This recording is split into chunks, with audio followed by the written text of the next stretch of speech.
हर हर महादेव। हमारी सोसाइटी में एक बहुत ही महत्वपूर्ण और बहुत ही इंटरेस्टिंग सा एक ट्रेंड स्टार्ट हो चुका है। हर एक व्यक्ति को कुछ करना है। हमारी युवा पीढ़ी को अपने जीवन में या समाज में कुछ बदलाव लाने का एक जो जो जुनून सा छाया हुआ है, जो उनके अंदर एक दिलचस्पी सी जागी है, जो उनके अंदर एक जिज्ञासा जागी है, ये अपने आप में बहुत अच्छी बात है। और हमारी युवा पीढ़ी या फिर हमारे जो लोग हैं, चाहे वो एजुकेटेड तबका हो, चाहे वो अनएजुकेटेड हो, चाहे वो कुछ लोअर मिडिल क्लास के लोग हों, हर एक व्यक्ति जीवन में कुछ ना कुछ करना चाहता है। किसी को बिजनेसमैन बनना है, किसी को समाज में कोई बदलाव लाना है, किसी को यूट्यूबर बनना है, ठीक है, किसी को विचारक बनना है, कोई एंटरप्रेन्योर बनना चाहता है, कोई अपनी रेस्टोरेंट खोलना चाहता है। तो हर एक व्यक्ति कुछ ना कुछ करने में लगा हुआ है। अच्छा, ये जो करने का जो चलन हमारे समाज में शुरू हुआ है, खासकर पिछले 15-20 सालों से, जो मैं कहूँगा पिछले 10 सालों से ये जो चलन है बहुत ज़्यादा स्पीड में होने लगा है। क्योंकि इस चलन को या फिर इस मेंटालिटी को, इस मानसिकता को सपोर्ट करने के लिए या बढ़ावा देने के लिए हमारे पास बहुत सारे गुरु हैं। अगर आप देखोगे आजकल तो बहुत सारे गुरु आपको, जिनको जो भी एक्सपीरियंस है, मैं उनके एक्सपीरियंस पे सवाल नहीं उठाऊंगा, लेकिन जो आजकल 25, 26, 30 साल के जो लड़के हैं, जिनको थोड़ा बहुत लाइफ का या प्रोफेशनल लाइफ का एक्सपीरियंस होता है, वो सब आपको कुछ बताने की कोशिश करते हैं। अच्छा, ये जो भी बताते हैं, चाहे वो बिजनेस कोच हो, चाहे वो लीडरशिप कोच हो, चाहे वो कम्युनिकेशन कोच हो, चाहे वो कॉरपोरेट कंसल्टेंट हो, और चाहे वो कोई भी कैटेगरी का हो, चाहे वो किसी भी फील्ड में हो, लेकिन कहीं ना कहीं सारे आपको एक चीज़ जरूर एडवाइस करेंगे, वो आपको एक चीज़ जरूर बोलेंगे करने के लिए, वो होगी आपको खुद को बदलना पड़ेगा। मतलब अगर आप जीवन में एंटरप्रेन्योर बनना चाहते हैं तो आपको अपनी मानसिकता बदलनी पड़ेगी। अगर आपको बिजनेसमैन बनना है तो आपको कुछ चीज़ों में रिस्क लेना सीखना पड़ेगा। आपको कुछ नया करने के लिए बोलेंगे वो लोग। आपको अपनी क्रिएटिविटी पे ध्यान देना पड़ेगा। अगर आप हायर एजुकेशन के लिए आउट ऑफ कंट्री जाते हैं तो आपको कुछ एग्जाम्स क्रैक करने पड़ेंगे, तो उसके लिए आपको अपने अंदर बदलाव लाना पड़ेगा। और ये जो बदलाव होते हैं, चाहे वो आपकी पर्सनैलिटी में हो, चाहे वो आपकी मानसिकता में हो, चाहे वो आपके माइंड के अंदर कोई चेंजेस हो, तो ये जो बदलाव होते हैं ये सारे के सारे आपको सजेस्ट किए जाते हैं। और आप जब किसी गुरु के पास जाते हैं, चाहे वो आपका लीडरशिप कोच हो, चाहे वो आपका लाइफ कोच हो, चाहे वो आपका वो बिजनेस एडवाइज़र हो, चाहे वो कोई भी ऐसा व्यक्ति हो जो आपके जीवन में बदलाव लाने की कोशिश कर रहा है, वो आपको 2-3 चीज़ या कुछ चीज़ें आपको ज़रूर ऐसी बताएगा जो आपको अपने अंदर बदलाव लाने से संबंधित होगी। अच्छा, यहाँ पे सवाल ये होता है कि हम जब एक शब्द बोलते हैं कि अपने आप को बदलना है, तो सबसे पहली चीज़ तो मैं, जितने भी मेरे व्यूअर्स हैं या जो भी अपने आप को बदलना चाहते हैं या लाइफ में कुछ करना चाहते हैं, मैं उनसे ये पूछने की कोशिश करूँगा, ये उनको समझाने की कोशिश करूँगा कि उनके अंदर ऐसी वो क्या चीज़ है जिसको वो बदलना चाहते हैं। अगर वो उनसे कहा जाए कि आपको अपने आप को बदलना है, तो आप अपने आप के अंदर आपको जो बदलना है वो क्या है? वो ऐसी क्या चीज़ है जिससे आप सैटिस्फाइड नहीं हो? वो ऐसी क्या चीज़ है जिससे आप संतुष्ट नहीं हो, जिससे आप खुश नहीं हो और जिसको आप बदलना चाहते हो? तो कुल मिला के यहाँ पे जब अगर हम बात करते हैं किसी व्यक्ति को या किसी इंसान को बदलने की या किसी इंसान को बेहतर बनाने की, तो हम सिर्फ कुछ चीज़ों की बात यहाँ कर रहे होते हैं। पहली चीज़, जो कोई भी व्यक्ति होता है या कोई भी व्यक्तित्व होता है या जिसको हम पर्सनैलिटी भी कहते हैं, उसका डायरेक्ट कनेक्शन जो होता है उसकी ओवरऑल पर्सनैलिटी से होता है। या फिर ये कहेंगे जो पर्सनैलिटी होती है वो एक आउटर एंटिटी होती है, जो इंटरनल एंटिटी होती है, जो इनर पर्सनैलिटी होती है, वो उसका, एक व्यक्ति का 90% उसका सबकॉन्शियस माइंड होता है। और जितने भी कोच होते हैं, जितने भी लाइफ जो आपके सेमिनार्स आप अटेंड करते हो या जो भी आप एडवाइस लेते हो, या जो भी ट्रिक्स या टेक्निक्स या जितनी भी टिप्स आप फॉलो करते हो बुक से, सेमिनार से, यूट्यूब से, ये कहीं ना कहीं आपको चेंज करने की कोशिश करती है, क्योंकि आप अपने आप से खुश नहीं हो। और अगर आप कहीं ना कहीं चेंज करने की कोशिश करते हो अपने आप को, तो वो चेंजेस आपको 90% जो होते हैं वो आपके सबकॉन्शियस माइंड से रिलेटेड होते हैं। सबकॉन्शियस माइंड अगर बताया जाए तो बहुत ही ओल्ड सा टॉपिक हो चुका है, क्योंकि बहुत सारे लोग इसके बारे में जान चुके हैं और बहुत सारे लोग इस बारे में काम भी कर चुके हैं। सबकॉन्शियस माइंड बहुत ही एक ऐसी कॉमन सी टर्म हो गई है, लेकिन लोग इसके बारे में जानने के बावजूद भी अपने आप को नहीं चेंज कर पाते। तो मैं आपको कुछ चीज़ें बताता हूँ, खासकर 4-5 चीज़ें हैं, जो आपको अपने सबकॉन्शियस माइंड में चेंज करने की कोशिश करनी है। और चेंज करने का मतलब ये नहीं कि आप किसी चीज़ को सिरे से ही पूरा चेंज कर दोगे। चेंज नहीं हो सकती, एक्चुअल में आप उसमें कुछ करेक्शंस कर सकते हो, आप उसको चेंज नहीं कर सकते। अगर आप सोचो कि आपके पूरे सबकॉन्शियस माइंड को पूरी तरह चेंज कर दिया जाए, तो दैट इज़ नॉट पॉसिबल। आप उसको किसी तरीके से करेक्शन ला सकते हो, आप उसको दोबारा रीप्रोग्राम कर सकते हो, आप उसके अंदर कुछ नए बीज डाल सकते हो, ताकि एक नया पौधा उगे, नया पेड़ उगे और आपको एक नए तरीके से जीवन को देखने का नज़रिया मिले। तो सबकॉन्शियस माइंड आपका उसी तरीके से काम करता है। पहली चीज़ मैं आपको सबकॉन्शियस माइंड के बारे में बता दूँ। आपके जीवन में जितनी भी घटनाएँ घटी हैं, बचपन में, जवानी में, किशोरावस्था में, या शादी के बाद, या कॉलेज के टाइम, या स्कूल जाते वक्त, ये सारी की सारी चीज़ें आपके सबकॉन्शियस माइंड में जाती हैं। सबकॉन्शियस माइंड कभी भी किसी चीज़ को फ़िल्टर नहीं करता। फ़िल्टर करने का जो काम होता है वो कॉन्शियस माइंड का होता है। जो थॉट है और आपका जो एनालिसिस है, जो रैशनैलिटी है, जो मैथमेटिक्स है, ये सारे के सारे जो फंक्शंस होते हैं, ये कॉन्शियस लेवल पे ऑपरेट करते हैं, ये कॉन्शियस लेवल पे एग्जिस्ट करते हैं। सबकॉन्शियस लेवल पे जो एग्जिस्ट करने वाली चीज़ें होती हैं, वो होती है इमोशंस, ऑटोमैटिक बिहेवियर और आपकी जो ऑटोमैटिक थॉट्स होती हैं। उसके अलावा जो एक्सपीरियंसेस का जो स्टोर होता है, जो स्टोर हाउस होता है, वो सबकॉन्शियस लेवल पे एग्जिस्ट करता है। और सबकॉन्शियस माइंड कभी भी किसी चीज़ को फ़िल्टर नहीं करता। सबकॉन्शियस माइंड अच्छे बुरे के बारे में नहीं जानता। सबकॉन्शियस माइंड सिर्फ एक्सेप्ट करना जानता है।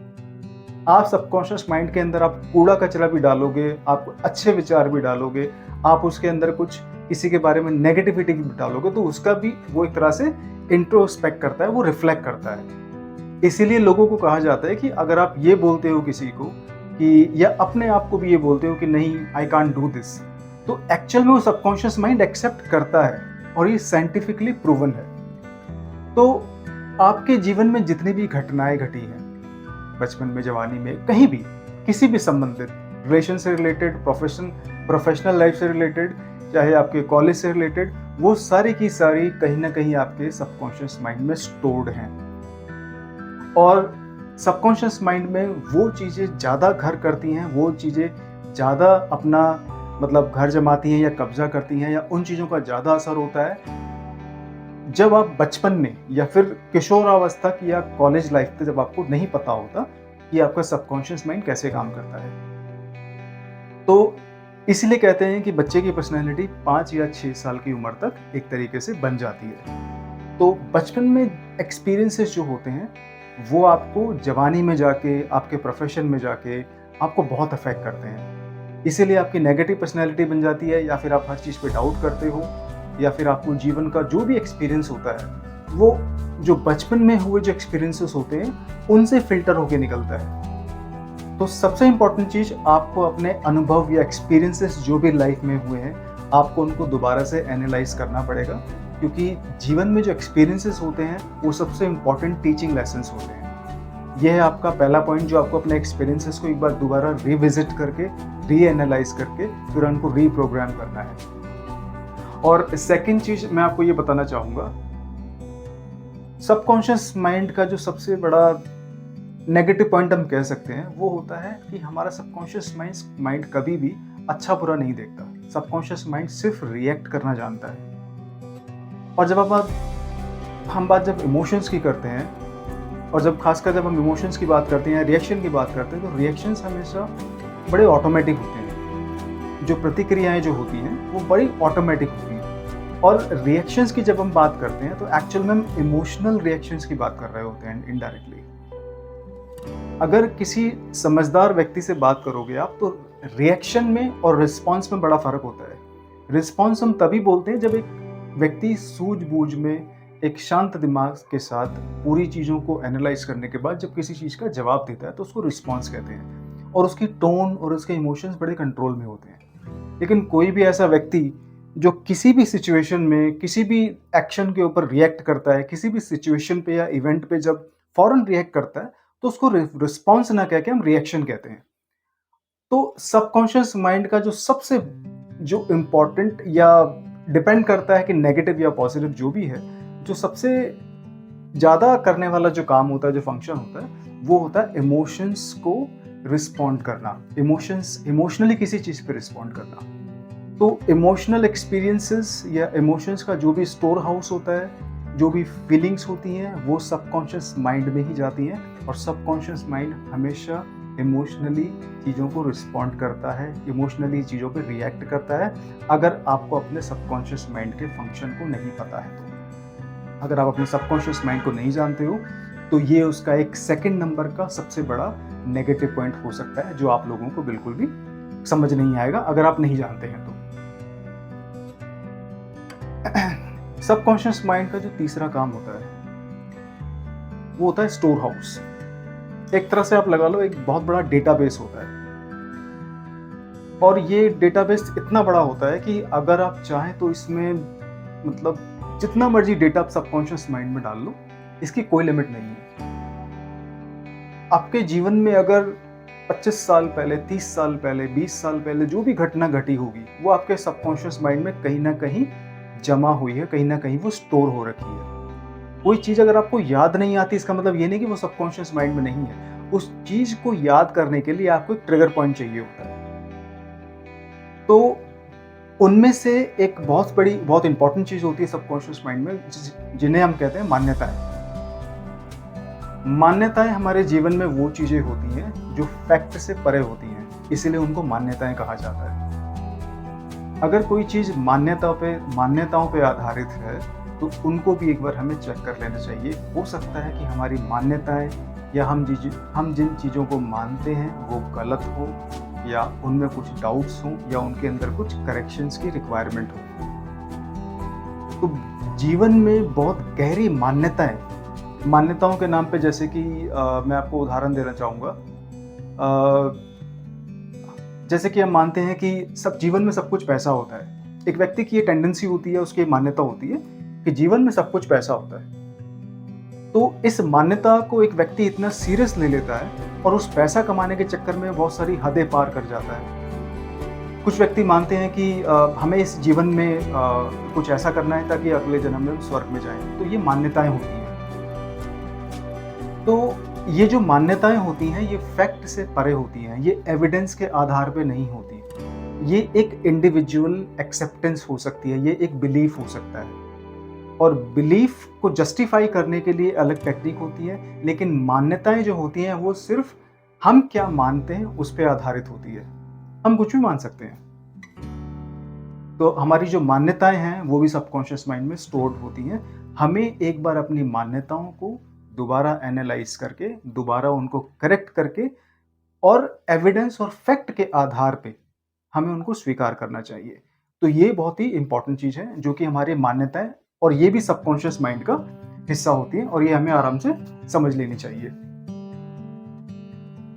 और उसके अलावा